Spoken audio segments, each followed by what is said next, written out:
தாவேகா தலைவர் விஜய் அவர்கள் ஒரு அறிக்கையை வெளியிட்டிருக்கிறார். தமிழக வெற்றி கழக தலைவர் தலைமை ஒழுங்கு நடவடிக்கை குழுவின் தலைவர் ஆவார் தெரிவித்திருக்கிறார். தமிழக வெற்றி கழகத்தின் தலைமை ஒழுங்கு நடவடிக்கை குழு மற்றும் மண்டல ஒழுங்கு நடவடிக்கை குழுக்களை அக்கட்சியின் தலைவர் விஜய் நியமனம் செய்துள்ளார். இது தொடர்பாக அவர் வெளியிட்டுள்ள அறிக்கையில், கழக விதிகளின்படி தமிழக வெற்றி கழக தலைவரே தலைமை ஒழுங்கு நடவடிக்கை குழுவின் தலைவர் ஆவார். இதன்படி பின்வரும் தோழர்களை கழக தலைமை ஒழுங்கு நடவடிக்கை குழுவின் உறுப்பினராக நியமனம் செய்ய தெரிவித்திருக்கிறார்.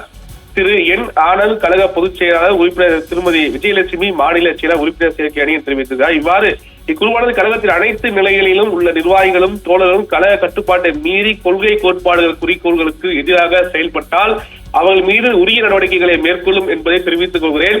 இக்குழுவிற்கு கழக நிர்வாகிகளும் தோழர்களும் முழு ஒத்துழைப்பு நல்கிட வேண்டும் எனவும் கேட்டுக் கொள்கிறேன். மேலும் கழக நிர்வாக வசதிக்காக தமிழ்நாட்டில் உள்ள வருவாய் மாவட்டங்கள் வடக்கு, மேற்கு, தெற்கு மற்றும் மத்திய, கிழக்கு என 4 மண்டலங்களாக பிரிக்கப்பட்டுள்ளன. அதன் அடிப்படையில் இந்த 4 மண்டலங்களில் உள்ள வருவாய் மாவட்டங்களுக்கு உட்பட்ட கழக மாவட்டங்களுக்கு மண்டல ஒழுங்கு நடவடிக்கை குழுக்கள் நியமிக்கப்படுகின்றன தெரிவித்திருக்கிறார். இந்த மண்டல ஒழுங்கு நடவடிக்கை குழுக்கள் ஒவ்வொன்றிற்கும் கீழ்கண்டவாறு ஒரு பெண் உட்பட 4 உறுப்பினர்கள் நியமிக்கப்படுகிறார்கள் என தெரிவித்திருக்கிறார். அதுக்கேற்றாற் போல் குறிப்பாக வடக்கு மண்டலத்தை பொறுத்தவரைக்கும் பார்த்திபன் மாவட்ட கழக செயலர் சேலம் மாவட்டம், விக்னேஷ் மாவட்ட கழக செயலர் கோவை தெற்கு மாவட்டம். இதில் ஒரு பெண் உறுப்பினரும் வரவேற்பது, அதாவது நியமித்திருப்பது என்பது வரவேற்க ஒன்றாக பார்க்கப்படுகிறது. ஒழுங்கு நடவடிக்கையை பொறுத்த வரைக்குமே ஒரு கட்சியை பொறுத்த வரைக்கும் ஒரு கட்சியின் தலைவர் அது பொதுச் செயலாளராக இருப்பார்.